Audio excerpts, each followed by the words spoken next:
don't know smoke. You don't gotta look far to see it ain't no hope in this fucked up world. I'm just trying to stay afloat. I grew up in the ghetto in the middle of the streets, H-E-L-L, the belly of the beast. Thanksgiving came around, I wasn't having no feast when the landlord talking about breaking out lease. Goddamn, what's next? My girl broke it with your boy and she did it in a text that if I couldn't have nothing that I could have love besides love for the money and selling these drugs. Sometimes it seems like it's the only way out, but every day I'm getting older and it's getting played out. Can't end up in the pen trying to find a way out. Lord forgive me for my sins when my heart gave out. My dad died, biggest loss I ever had to take. He a big part of the reason I'm the man I am today. And moving on was a move I wasn't trying to make, but I got sons now, so I gotta lead them not astray. And even though success is looking unlikely, I stay mighty and pray nightly and remain doing the right thing like Spike Lee, which is hard in this life for a nigga like me. All my life I had to fight like my name's Sophia. Always had heart and in my heart was no fear. Boy, I stayed is in trouble, trouble always stay near. When you black in America, that's all you cold here, I can't lie. Some days I wanna break down and cry for me and my people that's fighting to stay alive. Cause living ain't living when you living to survive. Guess we living in hell till the heavens arrive. Nah, I mean, what it's like for a nigga like me. Like me. What it's like for a nigga like me. Like me. What it's like for a nigga like me. Like me. What it's like for a nigga like me. Like me. What it's like for a nigga like me. Gray skies overhead just isn't looking likely, but I try to do the right thing like Spike Lee. And I talk to God, the one and almighty. Lord, please have mercy on me. Have mercy on me. Yeah. Lord, please have mercy on me. Have mercy on me. Have mercy on me. What it's like in this life for a nigga like me. Every day I gotta fight my demons. Wake up, thank God I'm breathing. Cause all nightmares, America's dreaming. Trying to find a way to make it while surrounded by heathens. No stress long as I got a coat and I'm eating. I'm blessed and I know the most high's the reason. But my heart's bleeding through my sleeve is seeping. For all the things that I've been peeping. Type of shit make you say fuck it and sleeping. Cause while you was sleeping during the evening, for brothers got gunned down over the weekend. Out in the streets fleeking. Laid out white sheet, mom's grieving. All lives gotta have more meaning. Another nigga dead in the paper I'm reading. Baby mama bitching every time that she's speaking. Talking like she gonna take the kids as she's leaving. How we go from kids to ending up in the deep end. Sink or swim, lose or win, saint or sin. Where does the change begin? And when does the bullshit end? Cause I wake up in the morning, gotta do it again. Go to sleep, go to work and just do it again. Damn. Can't pretend, cause when you stand out, it's hard to blend. And what I stand for, don't fold the bend. Cause I heard real folks still got too many friends. Cause when you speak the truth, then you tend to offend. So, while I'm gripping this pen, Lord please have mercy on me, amen. It's time for my people to come together and rise up. The only way we gon' take our royalty back, man, is if we do just that, man.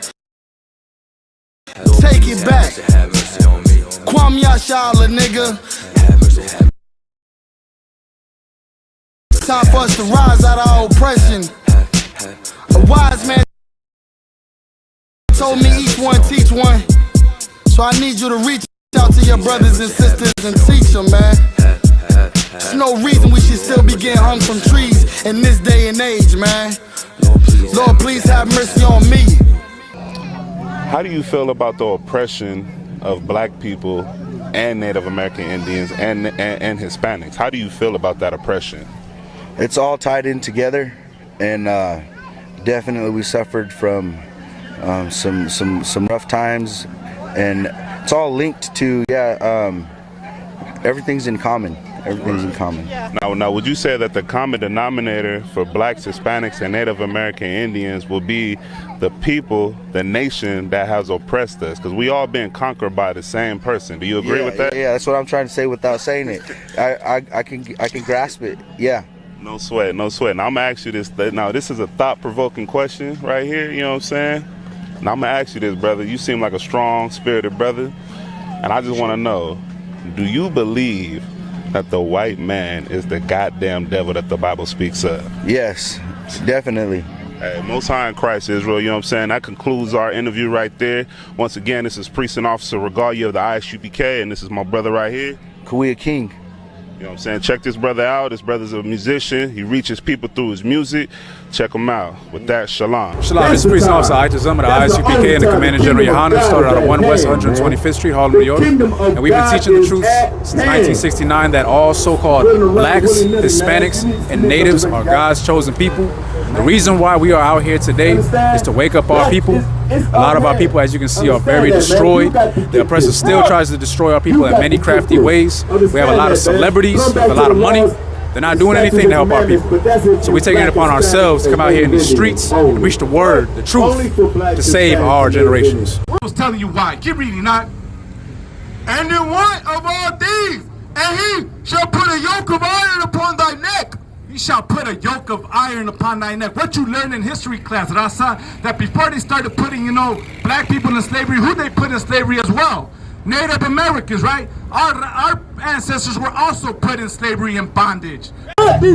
Shalom Israel, this is Officer Yawasab 5000, and we are out here today to teach blacks, Hispanics, and Native American Indians who they truly are. And we trying to wake them up so we can get out of this hell and this oppression that these Caucasian people have got us in for 400 years and more. You understand? And the only way to do that is to get into this truth and to get into ISUPK, 1 West 125th Street, Harlem, New York, under Commander General Yohana. None other beside me. I changed not. What the hell are you doing, man? What are you doing?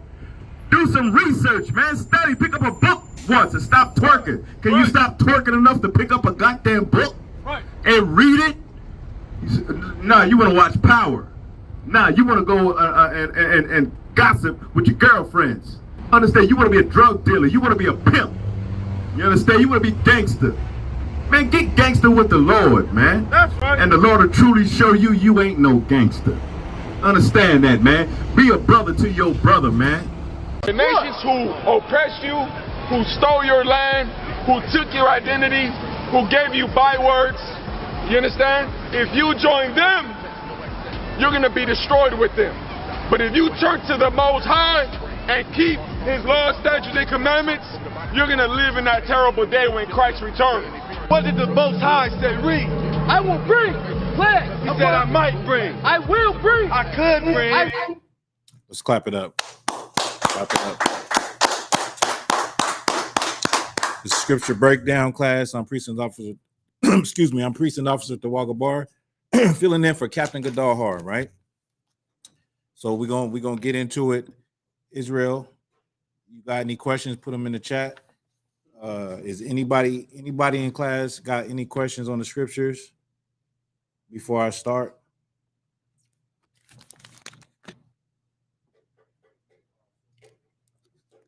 No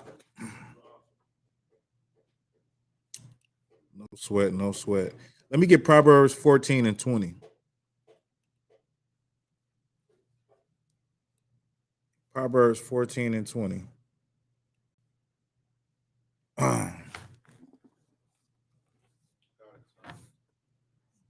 right, go ahead and read. Book of Proverbs 14 and verse 20. The poor is hated, even of his own neighbor. The what? The poor is hated. The poor is hated. Keep going. Even of his own neighbor. The poor is hated by his own neighbor. Who is the poor? Who is the Bible even speaking to, first of all, to establish that? It's not just talking about anybody that's poor. This is talking about blacks, Hispanics, and Native Indians. Like we love, like I was talking about it last night. I was talking about how, the brother that got killed, the rapper, senselessly, right? It's unfortunate. But whenever somebody with money, if something happens to somebody with money, something tragic happens to someone like that, blacks and Hispanics almost lose their mind, right? But when it comes to the brothers that these things happen to every day in your community, you don't even give a damn. Read that from the top. Proverbs 14, verse 20. Mm-hmm. The poor is hated, even of his own brother. The poor is hated. Is that the scripture? The poor is hated, even of his own neighbor. Even of his own neighbor. Meaning his own people hate him because he's poor. When you poor, man, you got everything up against you. We live in America. We're up against the so-called white man, and not only that, just living in the ghetto, you're up against your own brother, your own neighbor, right? You're hated by your own neighbor. I was bringing it out yesterday. It's like when we do crimes, we do those crimes against one another. We commit those acts that we do that violence, we do it to one another. And it be somebody that looks just like you. And you look at him like, this, don't nobody give a damn about this nigga. Matter of fact, that reminds me, I got a book, I should have brought it. Whereas this book came out in the 1940s. It's called The American Dilemma, the Negro Problem. And what they did was they wanted to study black people in America, but they didn't want anybody from America, no white people from America to do the study. So they got a white man from like Sweden or Europe to do the study and just observe black people live in New York, live in the ghettos, and observe their relationships and the structure of America and how they're treated in America. And in one part, he said about crime, he said that black people commit crimes because seldom do they get punished. Now they know if they commit these crimes, I'm paraphrasing, they commit these crimes against white people, then it's a problem. But they look at each other as though, who's going to care? Who's gonna do anything? And that's what we do in the ghetto. We hate one another to the point where we look at each other like our lives have no value. Our lives don't mean the goddamn thing to one another. You look at that brother like this, who this nigga is? He ain't nobody. Nobody's going to miss him. I can take him out and I can get away with it, right? Because nobody cares about the hood anyway. Read it from the top. Proverbs 14, verse 20. The poor hated even of his own neighbor, but the rich have many friends. Oh, the rich have many friends. Everybody loves the rich man. You see how black people were crying and putting posts up for the queen, right? We love anybody that got something more than what we got. We love anybody that has that so-called American dream. We love that, right? But we hate our own people. We hate one another. And the minute a nigga get a good job, or he get a promotion, or he get a position up over his people, then you start to look down on your people like you better, or like you're exempt from the judgment of the Lord, or you're exempt from the white man taking that job the same way he gave you that job, right? Is that it on it? Go ahead, let me hear it. He that despiseth his neighbor sinneth, but he that hath mercy on the poor, happy is he. You can drop that. Give me 1 Timothy 6 and 8. Excuse me.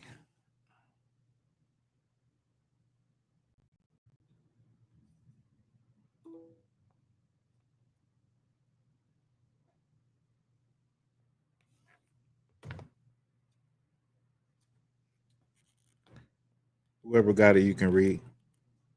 The book of 1 Timothy, chapter 6, verse 8. And having food and raiment, let us be therewith content. So a lot of times we want that life. We want that lifestyle that we see on television and we see on social media. Social media is a gift and a curse. Because there's some good things about social media, but there are also some things that don't help our people at all. And one of them is for us to see the glitz and the glamours and then think that that's real life and to want those things. Like when I was growing up, it was magazines, it was television. Now you have social media where you looking at your phone on this little screen, and you seeing a world and you seeing things that you want. You seeing a life that you want, and you're willing to do anything for that life. And like that brother, that whoever took this rapper's life, right, for his chains and his jewelry, I was bringing it out, man. That's been happening forever in the hood, right? Brothers wear jewelry every day in the hood. They don't get robbed for their jewelry, but it's what's being sold to our people through the movies and the magazines and the video, the music videos, that this is the life, and this is what you should get. This is what you deserve. Well, man, you deserve death. You deserve that. You don't deserve a goddamn thing, man. Right? We all deserve death. If it wasn't for Christ, we wouldn't even have a chance. But we go out and we want these things, and we're willing to hurt one another for these things, man. The problem is, that material gain means nothing, absolutely nothing, man. It don't mean a damn thing. And we're willing, we coming out of a hole and now we're digging another hole. Now one brother done killed, one brother is dead, and now the other brother, he's finna be in jail for the rest of his life. What can you do? Like I said, what can you do when you take when you rob somebody in the middle of the day in a famous restaurant? Where the hell are you gonna go? The whole hood is hot right now. So like, what's that? Y'all hear a buzzing or something? Something in the front. The whole hood is hot, right? You done did all of this. You done got this jewelry. So what you gonna do? Go back to the hood and tell everybody, look what I got? Nobody wants to buy it from you. Nobody wants you in the hood. Everybody that's doing something illegal is mad because now you done got the block hot. You done got the police everywhere because of your stupidity. Right? Where was that coming from? Some. It was probably the computer fan. Nah, I don't know. That was weird. I don't know. Read it from the top again. Water though. The book of 1 Timothy, chapter 6, verse 8. And having food and raiment, let us be therewith content. So why we not content? Why we want the things that we see? Why do we want all of these things that they put in front of us as though that is going to fix our life? I said it before. If we would, what was that? About 2 years ago, they was having that conversation about reparations. They was having a conversation about reparations. I think it's a political thing because it comes around every now and then, but they never do it. They said they had to have hearings and meetings to figure out if they was going to give reparations, not how much money they was going to give, but if they was going to even give it. And it had people talking and people excited, thinking they're going to get something, for payment for what the United States government did to black people during slavery. The problem is that we're so destroyed. If they was to cut a check, if brothers and sisters was to get a check cut, just like, the stimulus money or the PPP loans, you'll be broke in 2 weeks because you destroyed, right? So you're going to go out and buy all the Gucci. You're going to go and buy all of these things you've been seeing people have on television and social media, right? Because we at this point, money won't even fix this. Things won't fix this. Nice clothes and name brand clothes is not the answer to our problems, right? We should be content with what we have. Read it from the top. Verse 8. And having food and raiment, let us be therewith content. You got food, you got clothes on your back, you got somewhere to lay your head, right? These are the things, the most simplest things are what a man needs for life and a happy life. But we overlook those things, wanting the material things that America puts in our face and ready to kill each other over those things. Go ahead.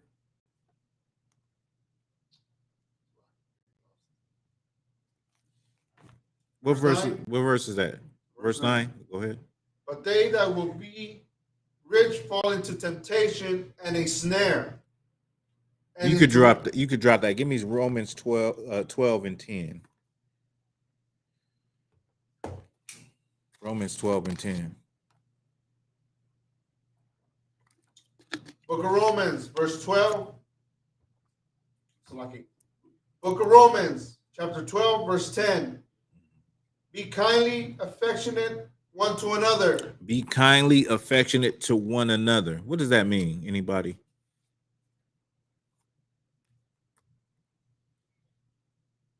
Go ahead, Shadarak. It's like treat your brother like your brother. Treat your brother like you would treat yourself. Right. When you said treat your brother like your brother, you mean like a blood brother, right? And you grew up in the same house together, right? I take that. That's what it is. Treating your brother treating not just your brother, but your people, because it's not just about brothers, it's about sisters too. And it's about brothers and sisters, how brothers treat sisters and how sisters treat brothers, right? Read it from the top. Verse 10, be kindly affectionate one to another with brotherly love. We not kindly and affectionate to one another. When things happen to us, we throw on more dirt on a person. When things happen with our people, you have brothers and sisters that hate their people so much, they throw in they dirt on top of them while they already down. They kick them while they already down, right? They say, well, you should have did this. Well, what are those Trump supporting Hispanics say? What you should have did it the right way. Get your green card, get your papers. What they deserve to go back. That's their brothers. That's their same people, right? What do black people say to another black person that's asking for change? Man, I ain't got nothing to give you. You better get you a damn job, right? We are not kind and affectionate to one another. We are not considerate to one another. Go ahead, Shadow Right. Yeah, I got mine. You better get yours. Like I'm trying to come up too, right? We throw it back in each other's face instead of thinking like that could be me. I could be on the other side. I could be the person on the ground reaching out, asking for change, and you could be walking past, you know? So the point is, like what you said earlier, we got to treat one another how we want to be treated, right? We got to talk to one another how we want to be treated. And you know, that's a very hard thing a lot of times, especially in our community, with the looks that we give and you know, the energy and the vibes that we give one another to when you don't know a brother from nothing, right? But when you see him, hey, how you doing, brother? What's good, brother?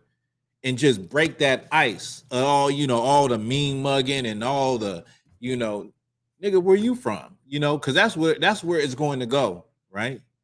But you want to treat brothers and sisters how you want to be treated. You want to talk to them how you want to be talked to. You don't want to be rude and evil, right? Go ahead, Shadow Rock. In my generation, it wasn't always like that. I see a brother down the street, we give each other the nod. Right. Hey, what's up, bro? What's up, yo? Yo, what's up? And we would, and the other brother say that whether we knew you or not. And I've been from state to state to state. Mm-hmm. New York, Baltimore, Pennsylvania. Mm-hmm. You know what I'm saying? And it was the same thing. But after a while, period, and I'm not saying nothing bad to this about LA. I know it's like that over there too now with the youngsters. Right. But now, like, it's exactly what you said, and we know it. Mm-hmm. You mean mugger. Why you mean mugger? You don't even know me. Right. What are you mad at? What are you mad at, right? What's the basis of your anger toward me? Right. If I don't have nothing, obviously I'm suffering. Why would you be mad at me? Why would you be mad at me? And a lot of times we're looking for enemies to make within our community. We're looking for somebody to unload all of our, frustration and energy off on. And that's what I was talking about also. That's what gangbanging is. Because we are tribal people, right? Biblically speaking, we were a tribal people. We were a people that was down with the get down if need be, right? But we have all of these frustrations, all of this depression, all of this fears, all of this dysfunction that's bottled up, and it's not put out towards the people who deserve it. We give it to one another. We unleash on one another, right? And we're to the point where we're looking for another black man, another black woman to unleash all of our frustrations out on them, right? Go ahead, Shadrach. I was looking at a thing. It's on Facebook. It's about a brother that was wrongfully accused, went to the pen for 30 years, and he never even did it. And our know it's not you. Right. But you're gonna pay for it. You going and I sentence you for 2 consecutive life sentences. And so when he went in, he was on death row watching people get, brothers, everybody going to the chair, right? Get railroaded. Yeah. Right. And he was watching them in their last days, their last meal and everything. And then he was saying, he was saying in his mind, but he said while he was there, he ended up talking and became great friends with a Ku Klux Klan member. What? Great friends with a Ku Klux Klan member. Mm-hmm. And then his thing was, it's not good to hate. It's better to love and all that. But we in the ISUPK know that there is a time to hate. And they putting that propaganda out there like, we're not supposed to hate. There is a time to hate. You gotta hate that other nation that's been oppressing you. Right. They've been oppressing you. They've been taking you. The Jews in Brooklyn have been taking all the Section 8 housing from the Puerto Ricans and blacks over there. Right. They've been taking all the Section 8, stealing it. Like what you said is so heavy. Like, and what I was explaining is that we're supposed to love one another and have brotherly love. But what we do is we unleash all our frustrations on each other. Right. And then we turn around and say, after a white man then walked into a supermarket and shot 10 black people, we say, well, we can't hate. We need to love one another. Right. So when it comes to the other nation, we have all the compassion, all the thoughtfulness, all the restraint in the world. All the Christianity comes out of us. Right. All the Christianity comes out of black people. When you have to deal with treating your oppressor the way they should be treated, and taking that thing that you do to your people and turning it towards them. Go ahead, Shadow Right. That's what I was trying to. I'm glad you said that. That's what I was really trying to bring out, because it struck me how he had so much love for him. Don't know from a can of paint. He's across the cell from him, and he hear him crying and all this stuff. He's worried about him. Now all of a sudden he's saying this and that, how great human being he is, when his family taught him to hate everybody. I said the reason why that happened because he's on death row like you, right? He's on death row like you. He's gonna die like you, and he's a punk. He ain't really manning up to it. Look, man, right? He's gonna die anyway. Right. So face it. Just face it, right? You know what I mean? You won't have that same. So the white man was crying. He overheard the white man crying in the cell, and that's why he had compassion on him on death row. Right. He's like, why are you crying? It's gonna be okay, or this and that and the other. Then they got to be friends like that, and because they got to be friends, this is supposed to be how he views the whole oppressive race. And that's the problem. Also, a lot of brothers and sisters have good Edomite friends at work, grew up with some of them, went to school with some of them, and have good relationships with them. That doesn't negate the fact that they still are the devil the Bible speaks of. If somebody could get me as iron rusteth, so does his wickedness. Was that it on that, Jaime? That was 12 and 10. 12 and 10. There was a little bit more. Okay, go ahead. In honor, preferring one another.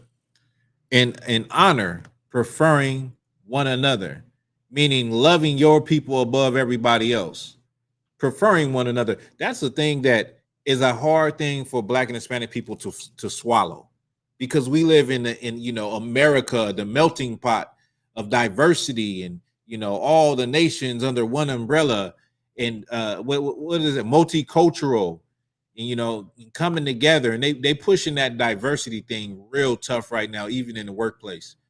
But that's a hard pill for. Black and Hispanic people should ask themselves that. Why is it so hard for us to accept preferring one another? Why is it so hard for us to, if somebody said, if one of those crazy dudes ran into one of those crazy dudes on the corner, right? That's what they call us, telling us we should love our people. Why is that hard to accept when every other race does it right in your face? They do it right in your face. East Indians do it right in our face. They, with they only hire their people with the convenience stores. Asian people definitely do it right in your face with the donut shops, beauty supply stores, the swap meets. You know what I'm saying? And only hire their people, live around their people. I can go on and on. Out here, it's a community of Eritreans. And I remember going to high school with them. Some of them today they see me, they would call me their friend, right? But when we used to get out of school, they would go back to their community. They didn't hang with no brothers. Only time you was around them was at school. Only time all of these people that you think that, you know, we in a melting pot, and I got you know, Timothy, he's my friend. You know, Tanner, he's my friend. You know, yeah, we go up to the bar and all of that after work.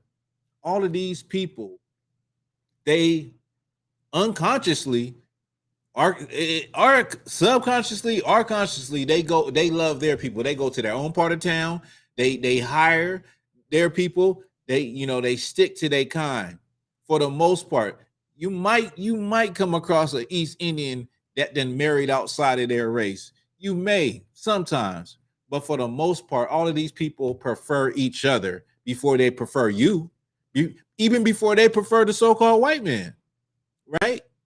The Arabs, we got a lot of Arabs out here, liquor stores, 99-cent stores, right? They prefer their kind. They hire their family members. So when we say what's wrong with us just being black and brown people have an issue with that. You just gonna say something, Shadrach? Go ahead. It was two things really. I remember like you were saying about, you know, our oppressor. We were locked up in jail, and we called this guy Phil Donahue. You know, the old talk show guy, Phil Donahue. He came in, I don't know what crime he did. We had jobs, all of us had jobs serving food. So we serving food. One day, well, he immediately got with the biggest, meanest looking brother in there and got to beat his friend first. And then talk about how much he liked and care about everybody and this, that, and the other. And then during the line service things, when things got real rough, he went in on a brother. Just went in on him. You this, you that. Called him everything but the N-word. Everything. And then they had to straighten him up right there. Hey, hold up. When you came in here, you was cool. You said you was cool with everybody. Right. We didn't think you was like, what you doing? What you doing here, man? You better raise up. Right. Like that. We had to go there.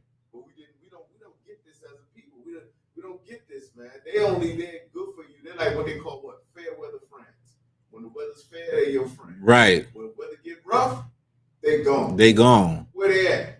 Where are they? Oh, I got many friends like that. Where they at when you was on the unemployment line? Where they at when you get an EBT card and you get kicked out, or your baby mom called the cops on you? You need somewhere to stay at. Right. You need some food in your mouth for more than one day. Hey, Tanner is not gonna allow you to come and sleep on the floor. He was like, I'm sorry, buddy, but I know there's a shelter somewhere where I can help you get to the shelter. He's not gonna open his doors to you. You know what I mean? It's always that story, sir. I can get it to you for now, but I gotta go. Right. I gotta do this for you now, but I gotta go. Right. Whereas I was coming through a recovery thing, you know, because I had problems with drugs, and you have to get a job at the end. You got to get a place to stay after your treatment, after you get off of it and everything. They will go into their friend's house. Oh, he lived in Zuma Beach. He lived in Marina Del Rey, and he got a basement, another extra room. I'm going to live with him. That's my housing plan. Where was all the? I was noticing where are all the brothers going? We going right out there to the sidewalk. Going to the curb. That's where every black and Hispanic ends up, on the corner, hanging out on the corner when you ain't got nowhere to go, right? But another thing I wanted to say is that there's an energy when it comes to black and Hispanic people. When you're around your own kind, there's certain what is the thing? Body language and eye contact that we have that, like, say we in the workplace or we in school, that you like, oh, I see one of me.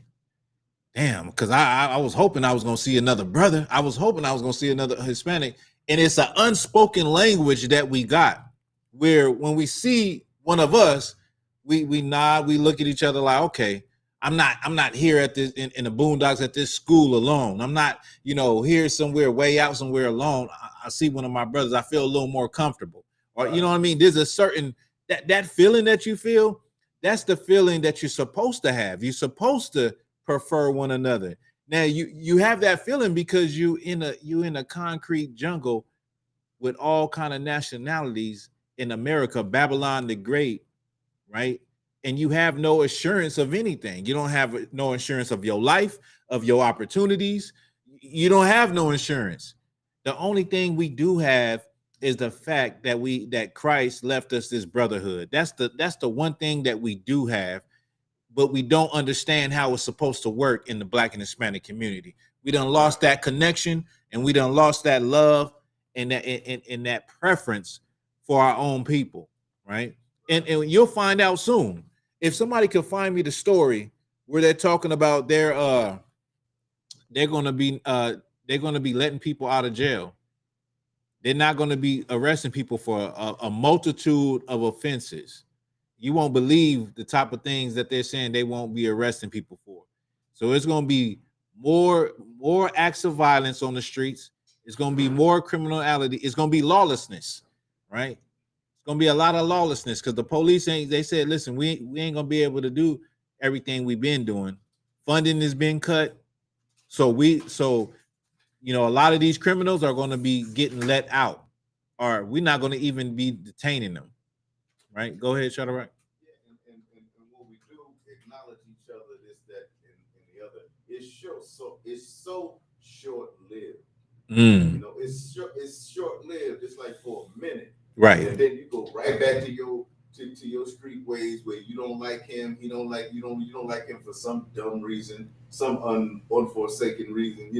You just got to have something, or you just abandon him altogether. That's why the truth is so beautiful, because brothers can settle disputes, brothers can have counsel, and we don't have to fight or kill one another over something so small and so petty that happens all the time in the world, right? Go ahead. Yeah, give me that. The book of Ecclesiasticus, chapter 12, and verse 10. Mm-hmm. Never trust thine enemy. It says, the Bible says to never trust thine enemy. The Bible says your enemy is every nationality, according to Psalms 83. All of these heathen nations are against you. It says to never trust them. Now, never trust them doesn't mean you can't do business with them. But when you start to let your guard down, and when you start to love them over your own people, then you're going to find yourself in a hole, in a trap, which is what Black and Hispanic people are in America. Go ahead. For like as iron rusted, so is his wickedness. So like iron rusted, iron takes a long time to eat away at metal, and it starts off like real small, and it just grows and grows and grows and grows. It's a slow process.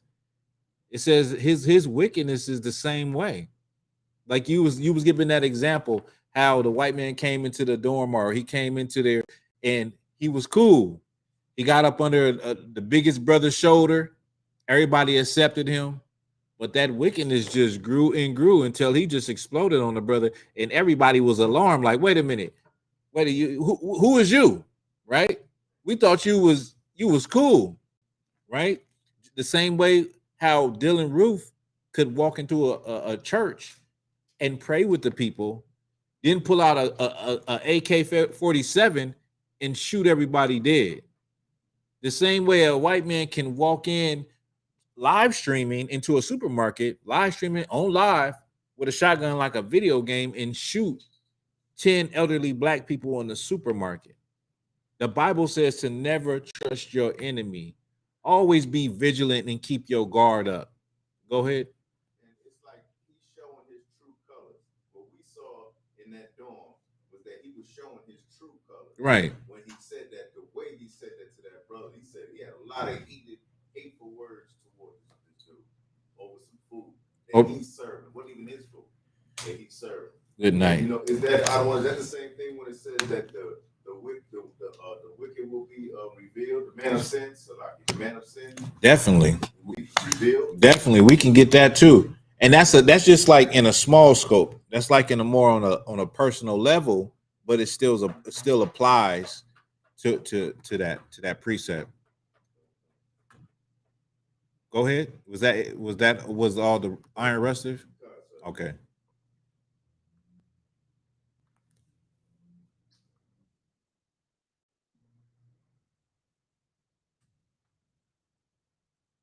Somebody else gets 2 Thessalonians 2 and 3.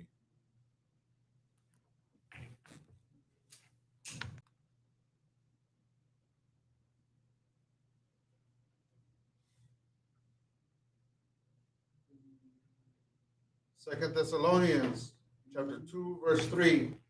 Let no man deceive you by any means. No, that was it on that, right? That was it. All right. Go from the top. Second Thessalonians chapter 2, verse 3. Let no man deceive you by any means, for they shall not come except there come a falling away first. This is talking about the return of Christ. Like the purpose of us having all of these classes and us going out on the streets and going to camp and keeping the high holy days and learning the Lashawan Kodash and pushing this truth as hard as we can. The purpose of it is for Christ to return faster. That's what we want. We want Christ to return. That's why we do this work. We're trying to wake up our brothers and sisters, right? And so we're talking right here. The context is we're talking about when Christ is going to come, but it's not going to happen. Read it from the top, unless. Verse 3. Let no man deceive you by any means, for that day shall not come except there come a falling away first. That day ain't going to come unless there be a falling away first. What does that mean? Somebody in the chat, somebody inside that's watching class. What does this mean when it says that day won't come unless there be a falling away first?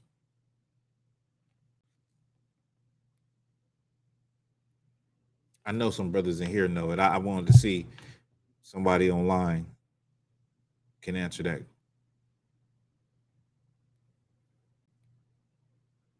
Read it from the top again. Verse 3. Let no man deceive you by any means, for that day shall not come except there come a falling away first. That day won't come, the day of Christ won't come, except there be a falling away first. So what that means is that what the brother was saying earlier, what Shadrach was saying earlier, is that Black and Hispanic people are going to have to see the so-called white man for who he really is. They're going to have to start to recognize that he will never change. And see, they was almost there during George Floyd. Those protests, Black people was almost there. It was like a lion that's taking a nap, and a hyena coming, and it wake up and it get up, like it wants to get up. It growls a little bit, and then it gets back down, and it just lays down, goes back to sleep. We were almost there, because when the George Floyd thing happened, a lot of Black people started being more conscious and want to be blackity black and pro-black and all of that. And and remember, what was them dudes that had the guns? They was like a militia. You remember them? They was a militia. Black people was like really conscious during that protest era with George Floyd, right? But then we went back to sleep. So like that, people will have to see, like, man, he keep killing us. It's like a spiritual thing. These things that the so-called white man is doing to Blacks and Hispanics, it's not just happenstance. These are spiritual signs that spiritually minded people should be noticing, right? You should be noticing, like, wait, this is not right. Something ain't, it went from what? Young Black men being shot on camera to Karens. Remember that time period where it was nothing but Karens on video telling, you know, kids they couldn't sell water, telling somebody they couldn't smoke a cigarette in the parking lot. Just Karens were gone crazy. And it was just like, you know, a sequence of events from not just the so-called white man, but the so-called white woman, right? Go ahead, Shadow Rock. What was you gonna say? Oh yeah, that was the most famous one. They was barbecuing. Remember, there was also the young boy that had a business and he was doing grass, he was doing landscaping. Oh, I remember that. That was the one you reminded me of.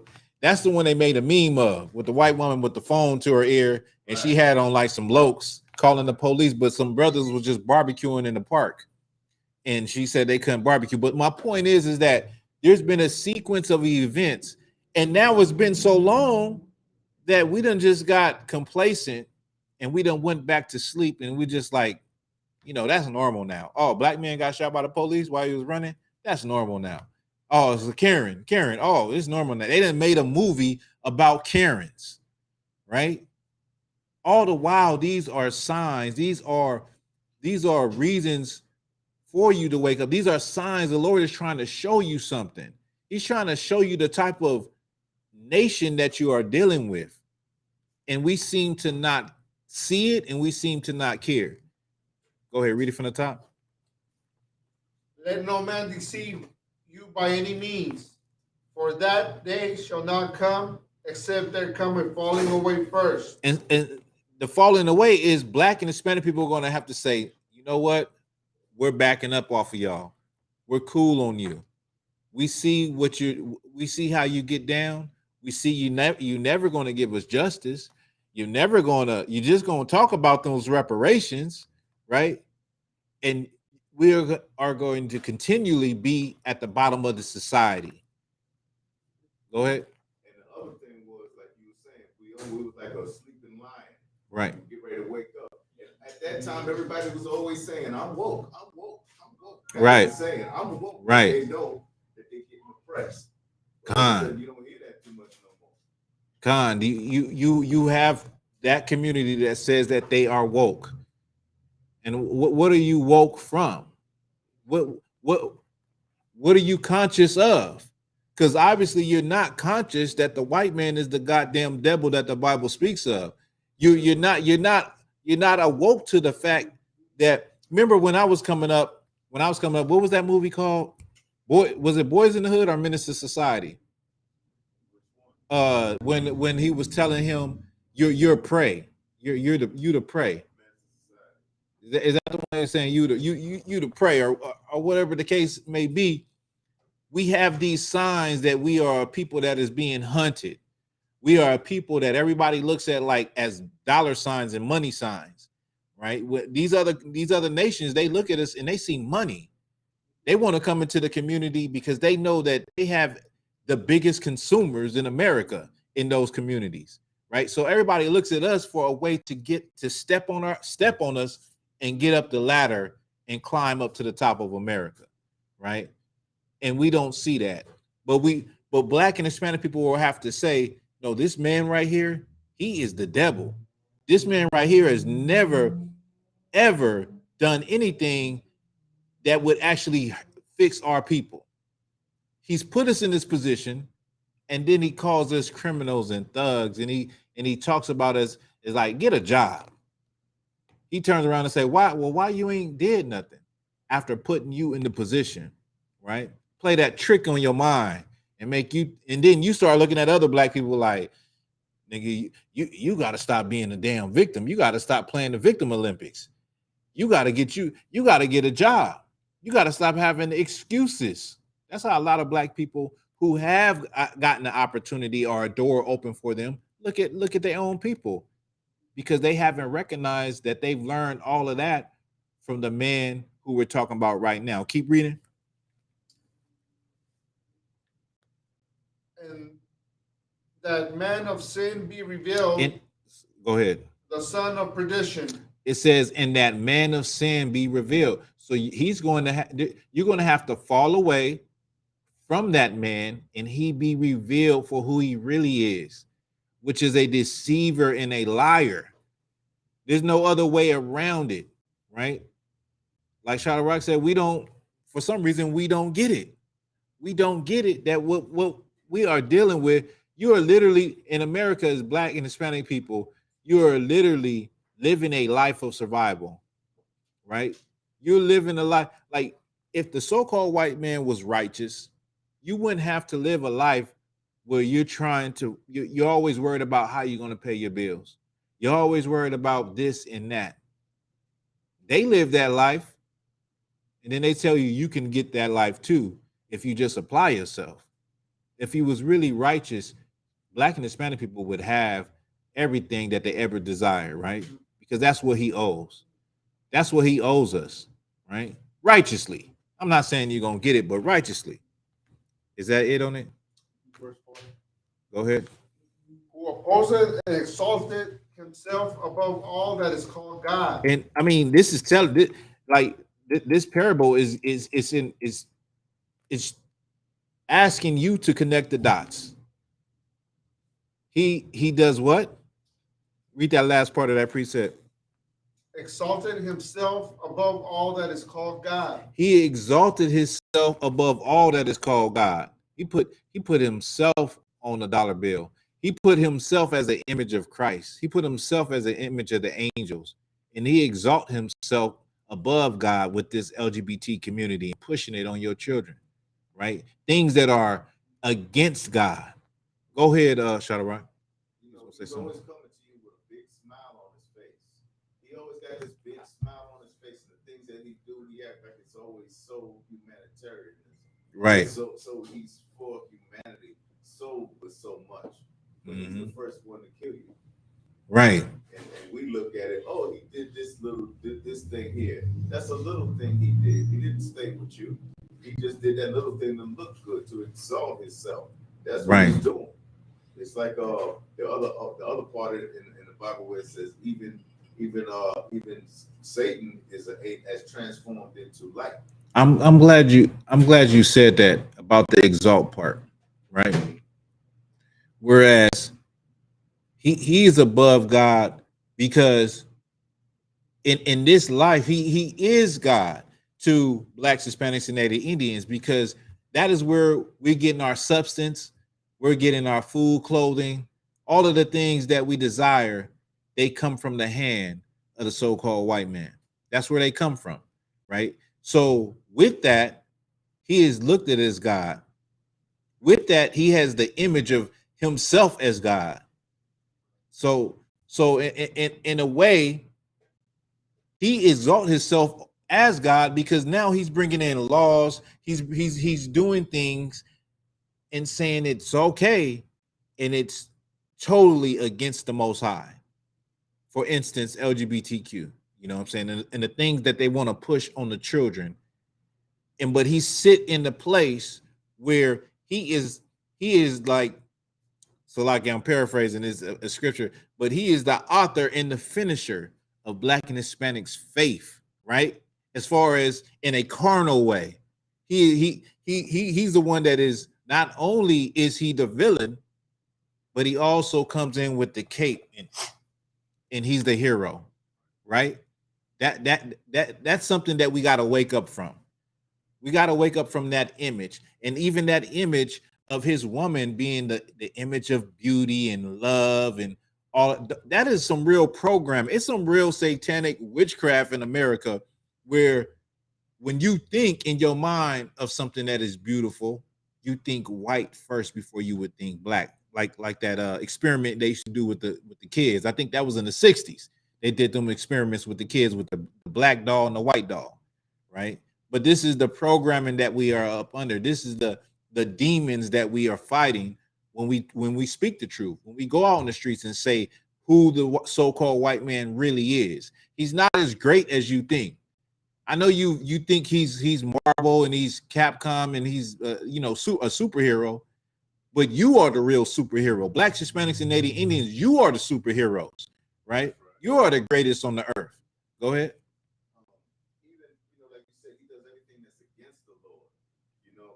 In the movie Malcolm X, he even came out with, he said, I condemn him. I condemn him for being the biggest murderer. I condemn him for being the biggest liar.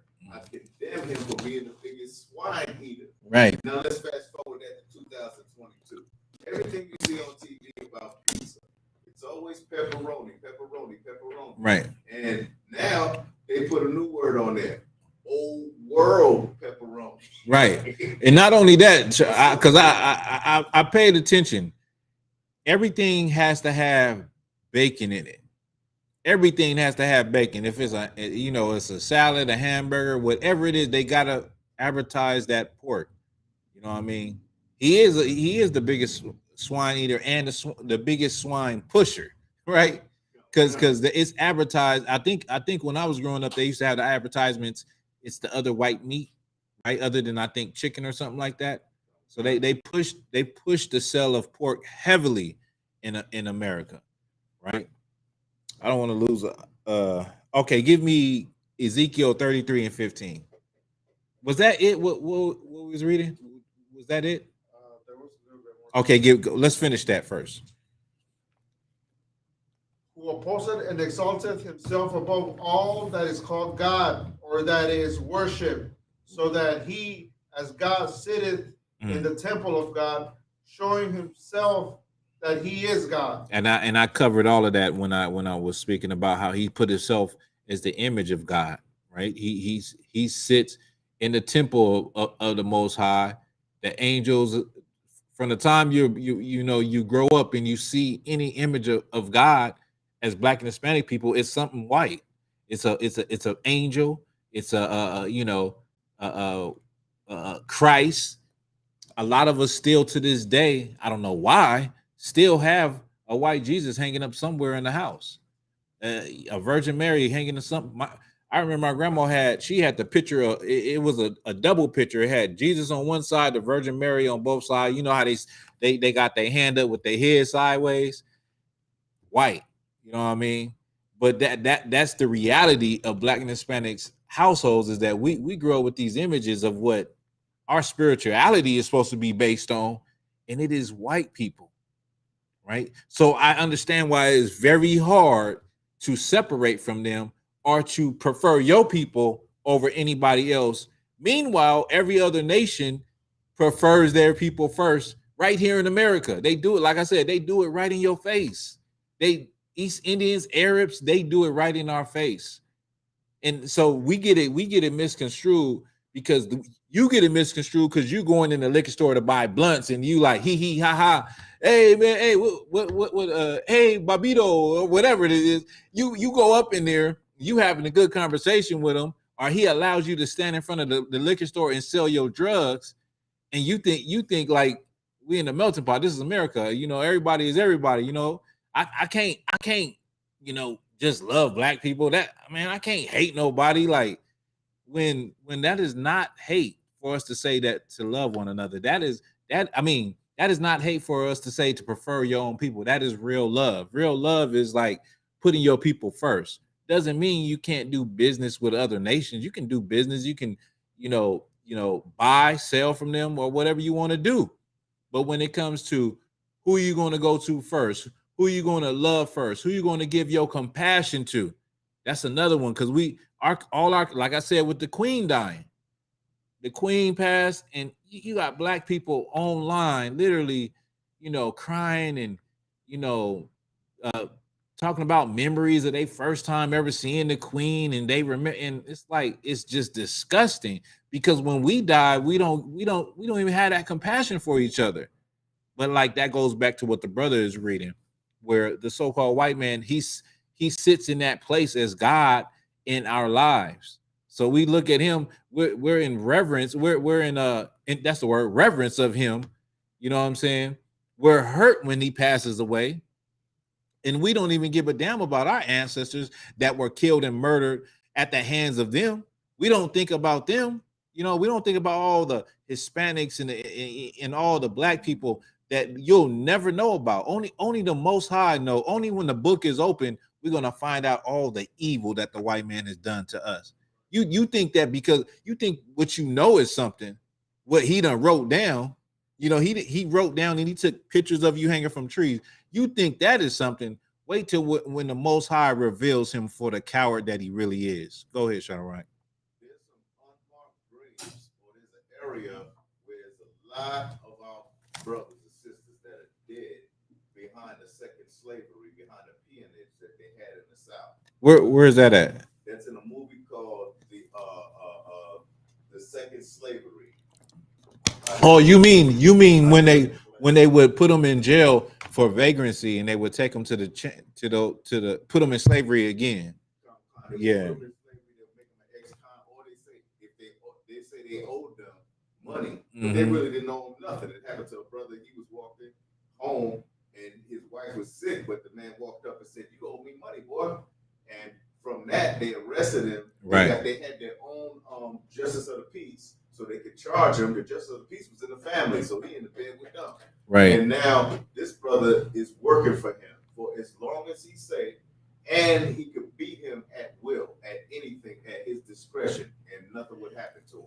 But there's families that came up with the relatives of these people in the movie. It's the untold story of the second slavery.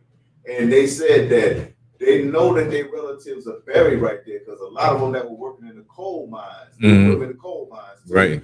And they would die right out there, and they would bury them, and they don't even know. Like you said, there's a lot more bodies that nobody really even know, and only in that area, man. There's many areas. Yeah, it's many. It's many areas.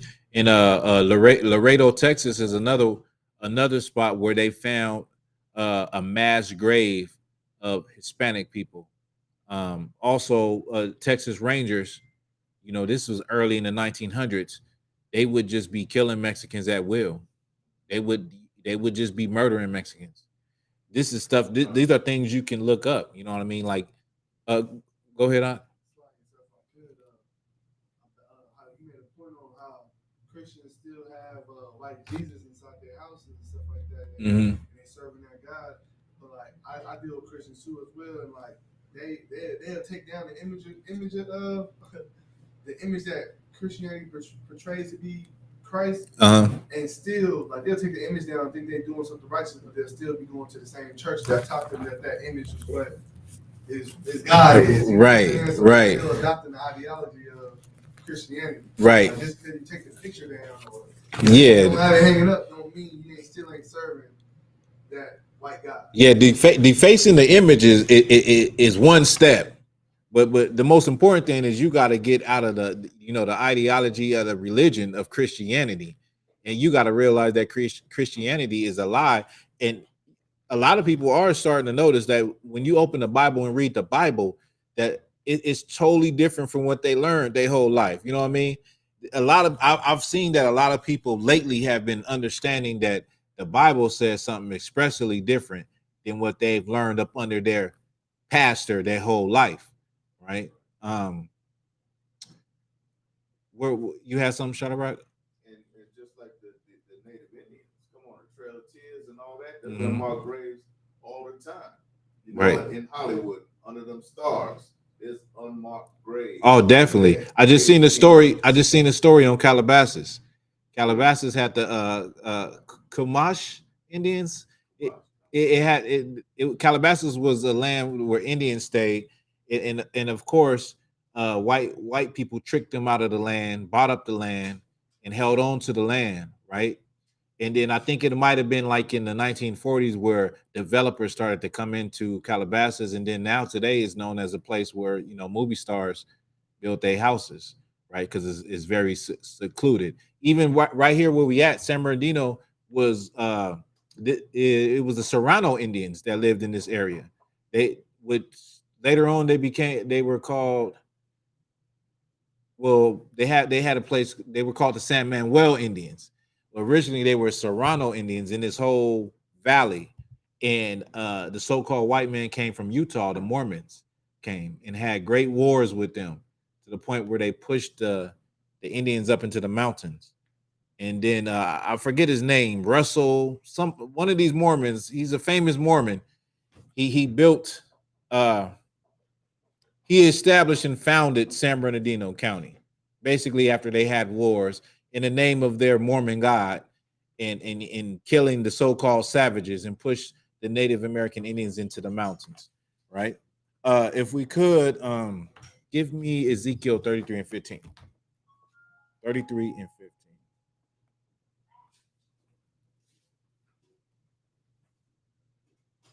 The book of Ezekiel, chapter 33, verse 15. If the wicked restore the pledge, give again that he had robbed, walk in the statutes of life without committing iniquity, he shall surely live. He shall not die. So this is what I, going back to what I was talking about earlier, is that you know, the white man can give back everything that he stole. Blacks, Hispanics, and Native Indians should not be living a life where we're worried about how we're going to pay our rent and how we're going to make ends meet, if we're going to have a roof over our head, how we're going to, you know, whatever it is. We shouldn't be having those type of worries in a place that we built. Not only that, with the injustices that we suffered, you know, just going by their own laws, going by the laws of this world, we have been a people that are that the so-called white man has committed genocide. We're talking about war crimes against. So just by that, you need to give these people retribution. I'm going by the white man's law, but the Most High says this. Read it from the top. Hey, Shalom, Mark. Ezekiel chapter 33, verse 15. If the wicked restore the pledge, give again that he had robbed. Walk in the statutes of life. So it said, if the wicked restore the pledge, give again what he have robbed. Give back what he have stolen, right? Give the wages to the slaves that you worked them, you know, all day, 16 hours a day. Give back the land to the Native American Indians and the Mexicans. Give back what you stole, right? Go ahead.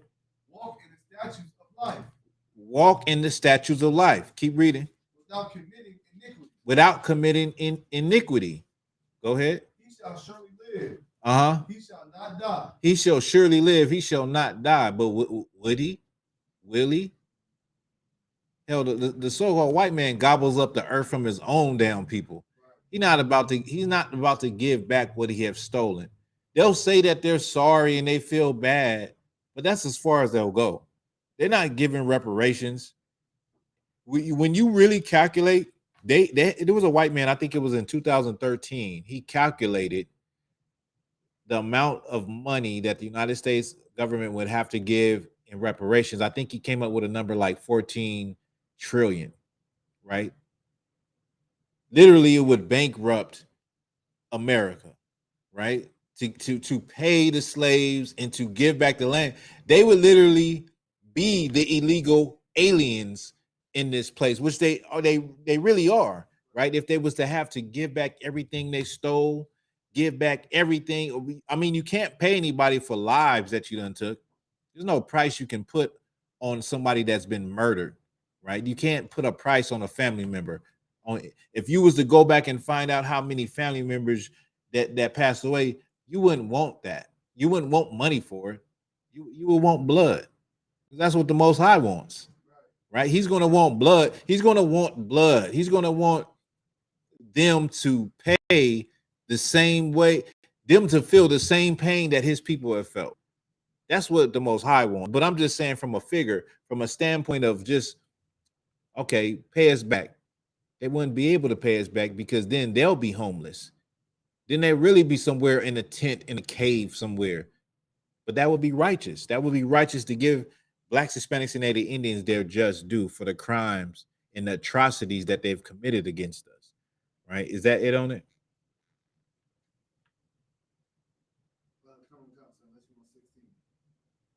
Now you can drop that. Give me Joshua 1 and 8.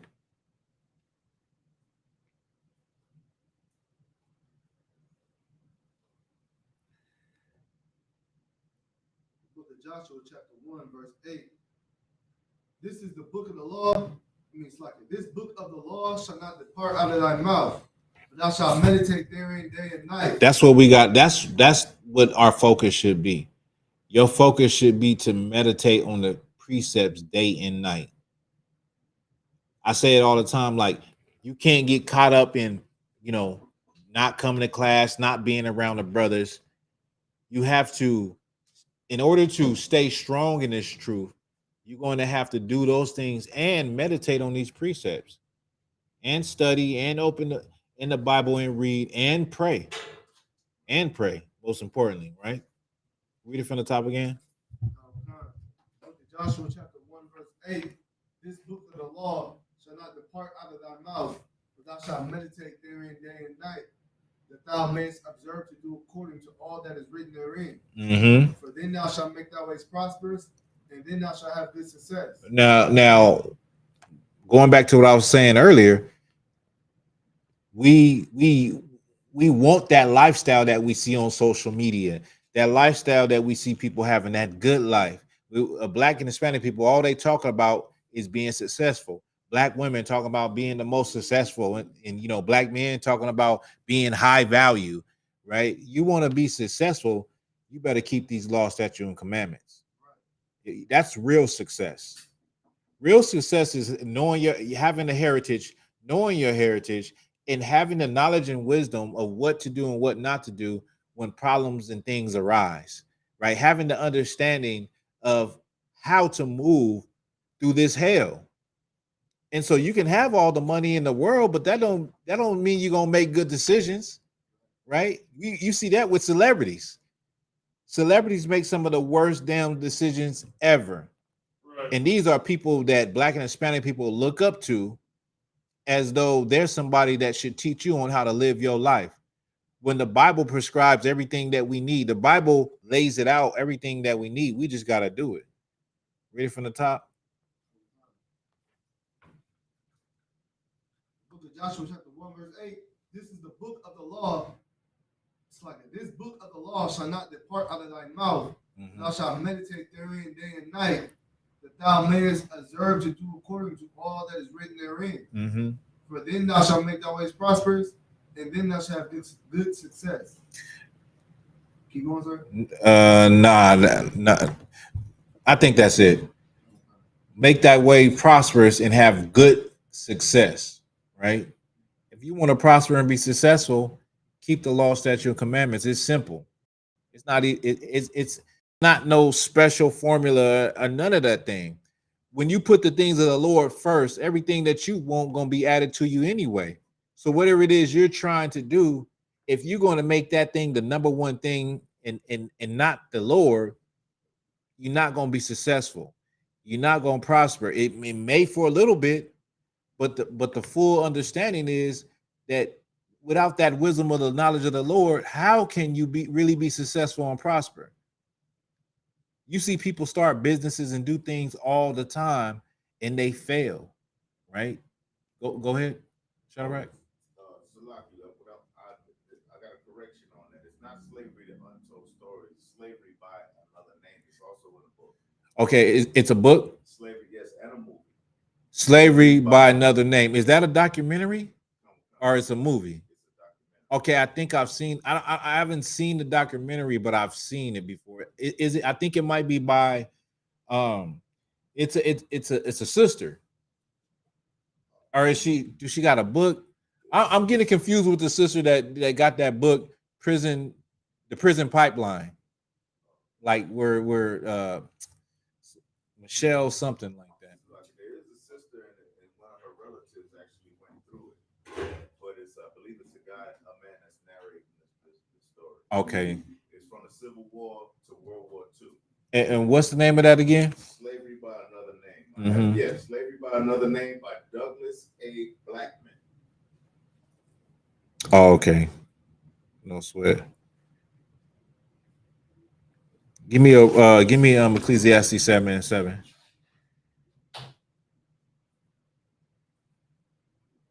Ecclesiastes, sir? Yes.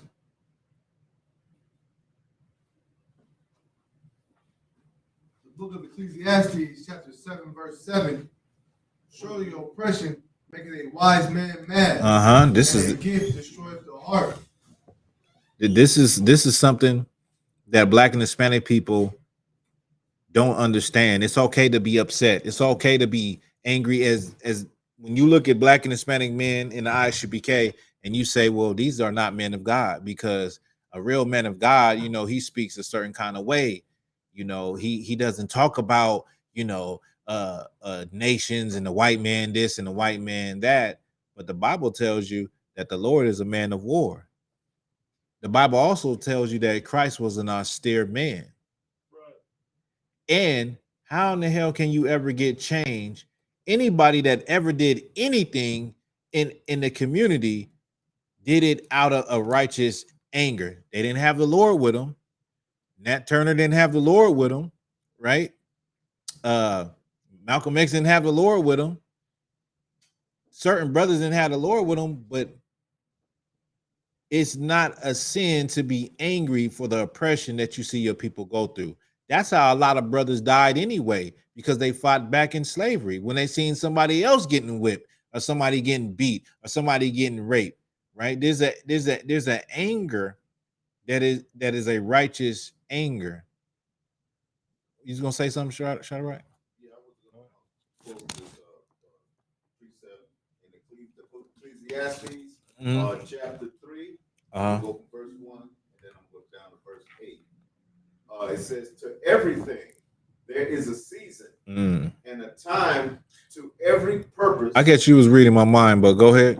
It's like under heaven. And so I'm gonna add with it. There was an old group back in the 60s, and I think they were called the Birds or something. They were even saying in their song, to everything, turn, turn, turn. And that was the title of their record. And this is our oppressors saying that. Right. So I'm gonna drop down to 8. It says, a time to love and a time to hate. Right. Right. A time of war and a time of peace. So right. What is these Christians and these people talk about? They so righteous. What the hell are they talking about? What are they talking about? Right. That just goes to show you that they don't know the Bible. Right. Malakman, go ahead.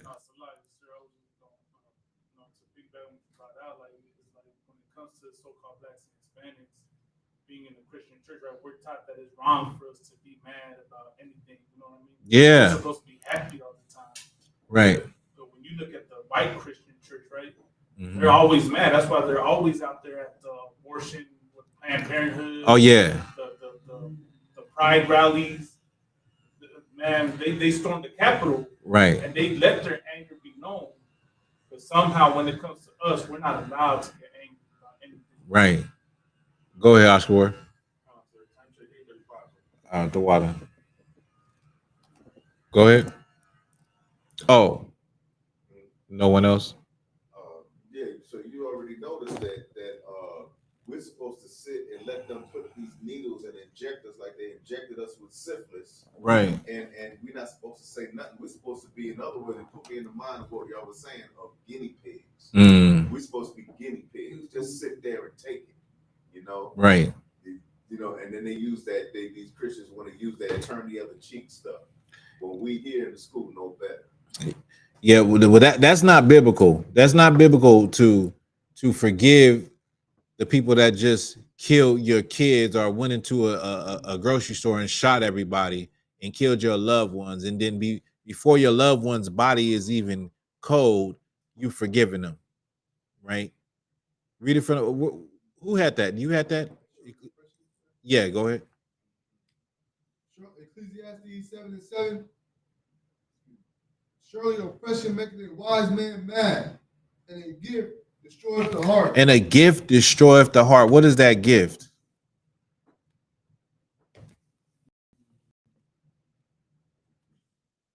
Go ahead. It could be various things. They could give you money for shooting your loved one in the head. They can.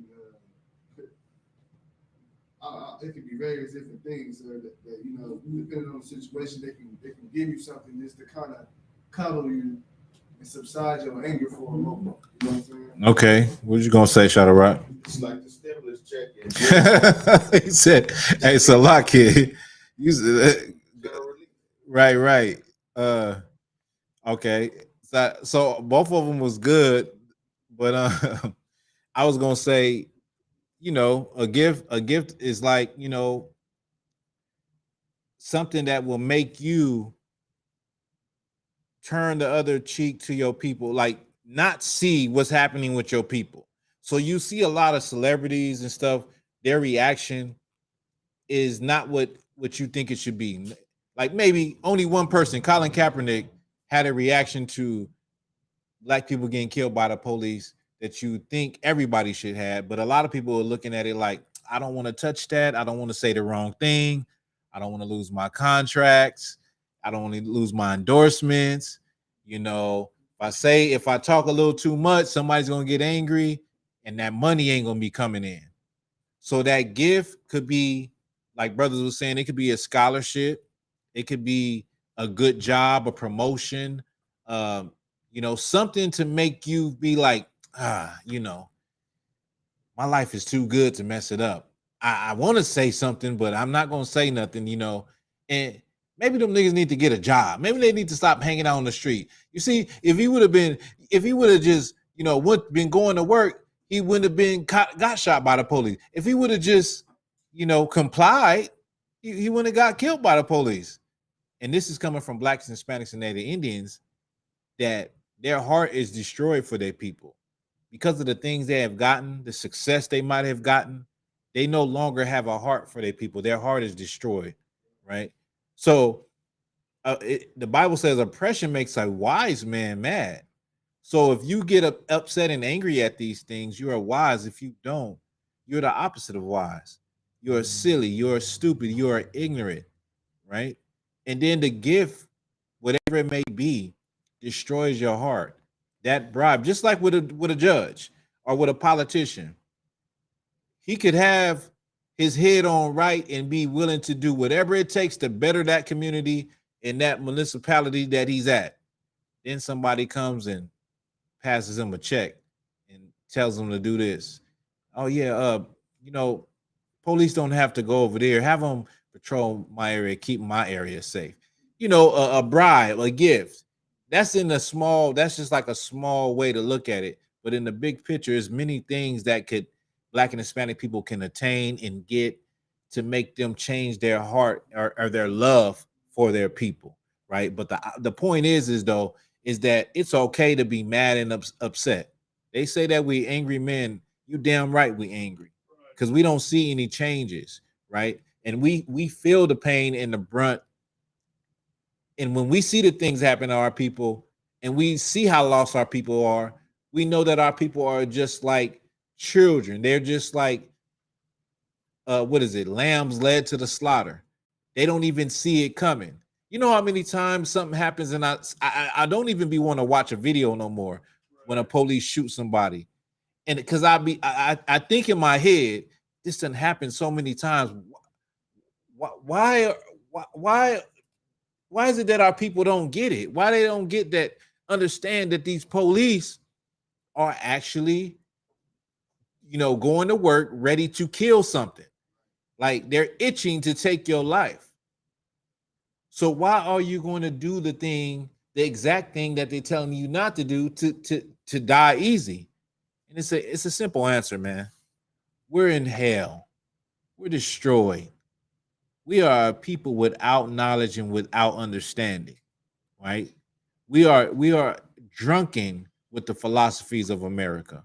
A lot of us think we can argue our way up out of getting pulled over by the police. We think we know the law. We you know, you see the videos where we just think no. Why are you pulling me out of the car? Why you stop me? Why are you doing this? Well, according to section 2.35, you know, we think that we can really be like our oppressor in everything in our lives, but we don't recognize that we are the prey. Go ahead, Art.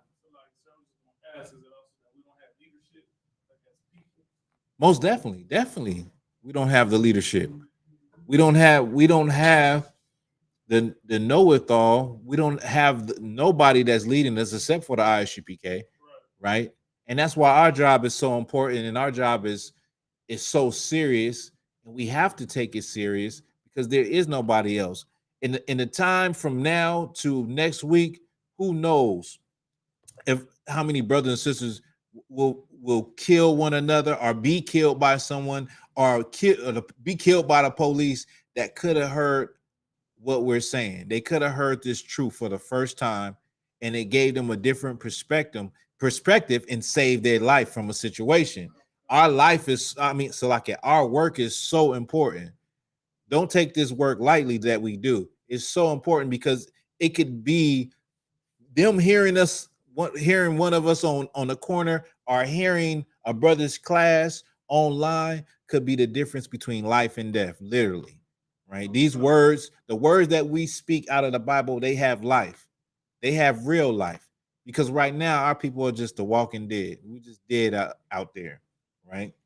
Let me see. I want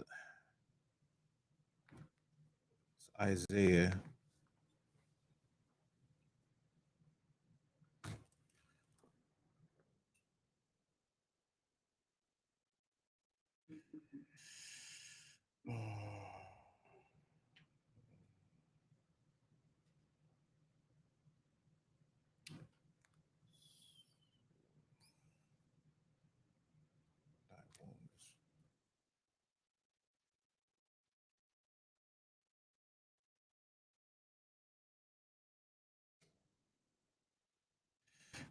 Isaiah 30. I knew that's where I wanted to go.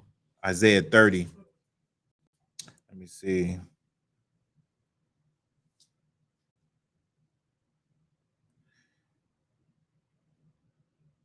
Give me 30 and 12. 30 and 12. Just a minute ago, what I was saying was, why is it that it seems like we're like lambs going to the slaughter? Like we don't even know that we're going towards our death. We don't even know the decisions that we're making are killing us. We have no idea, even though we have all the examples on social media all the time. Somebody getting, killed by the police, somebody getting in a situation, somebody doing something foolish that they shouldn't be doing, right? Go ahead. Isaiah 30 and 12. I still like it. Jeremiah 30 and 12.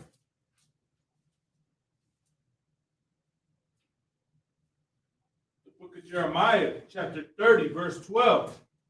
For thus saith the Lord, thy bruise is incurable, and thy wound is grievous. So we are a people that's been through many captivities. We done been through hell and back as Black and Hispanic people. A lot of times what you hear Black people say, or you hear people say, period, is that we are a resilient people because we're still able to invent things. We're still able to create things. We're still able to smile and appear to have a good time. Even out to make a good time, even out of the bad times. When you go into the history, the slaves had a good time. Every day wasn't just horrible, but they found a way to have good times and sing songs and party. And and that's us today. We are in hell, but for some reason we coming out with all type of dance moves and inventing things and innovating things even in hell, right? But the Lord hit us with a sore wound, right? And that wound was captivity. A sore wound of forgetting who you are and not having any knowledge, no direction or leadership, and following heathens, right? And we went into the transatlantic slave trade, and Columbus came, to South America, to the West Indies, and took our brothers into captivity to Europe and conquered them and made them bend the knee and murdered them. Cortez and them murdered the Mexicans by the hundreds of thousands, by the tens of thousands, right? And we've suffered horribly. The Lord calls it a sore wound.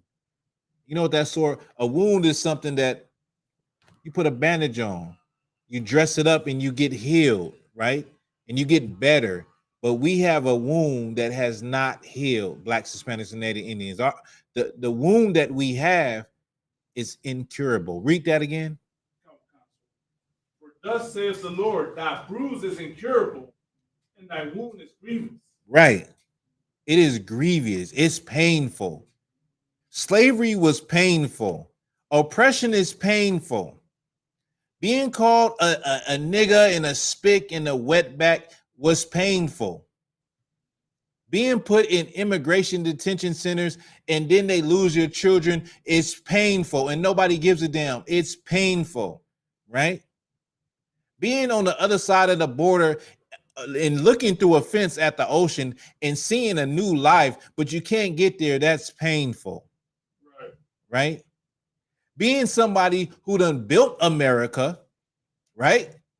Built America through picking cotton, but when you try to get a job, no one hires you, but then they call you lazy. That's painful. You understand? Being somebody that is considered a criminal right when they see you and they shoot you down at 12 years old and the police officer gets off and nobody gets any goddamn justice, that's painful.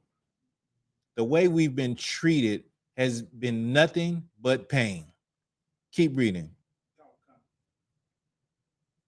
Verse 13, there is none to plead thy cause. And there is no one to plead the cause, to fight for you. No one but yourself. Go ahead. That thou mayest be bound up. Thou hast no healing medicine. There is no healing medicine. There is nothing that can heal it. It says you don't have anybody to fight for you, to plead your cause, to bound you up, to wrap that wound up. Go ahead, Malakman. So like, so you use that precept to also show like why you should be getting high. That's definitely a precept.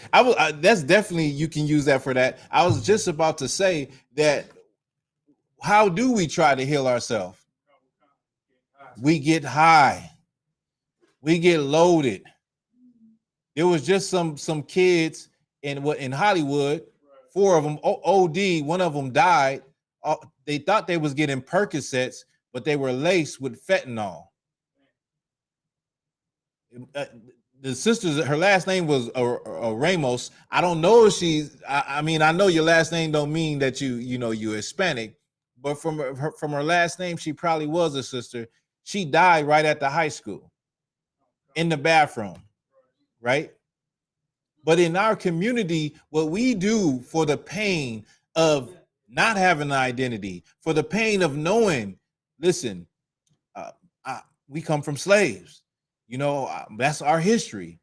From the pain of, coming from the barrio or the ghetto and having few opportunities and coming from a dysfunctional family, we get high. That's what we do. We do drugs. No matter what the drug is, we try to get away from the pain. That's what we do. Well, the Lord said right here that there is nothing that can heal that pain. There is nobody that is fighting for you to bound up that wound that we have as Blacks, Hispanics, and Native Indians. That wound that makes us get so angry that we would rather just hurt one another, right? Instead of looking at the people that are giving us the wound, right? Keep reading. Verse 14, all thy lovers have forgotten thee. Right. They seek thee not, for I have wounded thee with the wound of an enemy. Right. Chastisement of a cruel. So the Lord said he wounded us with the wound of an enemy. What did the Lord do? He used other nations to destroy us.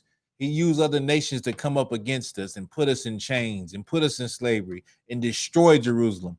Go ahead, Is this like lovers, right? So like the lovers is not speaking of your actual lover, right? He's speaking of like how the other nations that loved you, yeah, when you were in your rightful place, you know what I'm saying, before you was destroyed, right? When you were known as God's chosen people, you were known as Israel. They have forgotten you, right? He's using these parables. He's like, nobody is fighting for you, nobody's pleading your cause. All of your lovers, they have forgotten thee. They don't look for you. They ain't looking out for you. Go ahead. For the chastisement of a cruel one, Mm-hmm. for the multitude of thy iniquity, because thy sins were increased. Right. Go ahead. Verse 15. Why criest thou for thine affliction? So why we gonna cry out? Because we afflicted. It's like he's asking a question. Go ahead. Thy sorrow is incurable for the multitude of thine iniquity, Mm-hmm. because thy sins were increased. I have done these things unto thee. So these are the things that the Lord done to us. And this is why we are in the predicaments that we find ourselves in America, because we have a sore wound. We have a wound that cannot be healed by doing drugs, that cannot be healed by, developing an economic plan, that cannot be healed by, creating a, pro-black agency. These things can only be healed by us keeping the law, statute, and commandments. And then we'll have good success and we'll be prosperous. With that, I'll pass the class to Precinct Officer Oscar Ward. Clap, clap.